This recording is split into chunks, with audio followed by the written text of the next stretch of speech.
దేవుని కవిగిట్లో మనం ఉండాలి. దేవుని సన్నిధిలో దేవుడు భద్రం చేస్తున్నాడంట, మన ప్రాణాన్ని కాపాడుతూ ఉన్నాడు.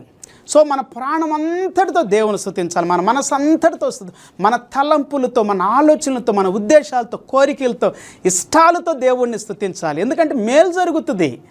దేవుని దగ్గరికి వెళ్ళటం ద్వారా, దేవుని మాట వినటం ద్వారా మేలు జరుగుతుంది, మంచి జరిగిద్ది, క్షేమం అవుతుంది, మనం వర్ధిల్లుతాం, మన మానసికమైన స్థితి బాగుంటుంది. చాలామంది మానసికమైన స్థితి బాగుండని కారణాన్ని బట్టి మెంటల్గా పిచ్చి పిచ్చిగా మాట్లాడుతూ ఉంటారు.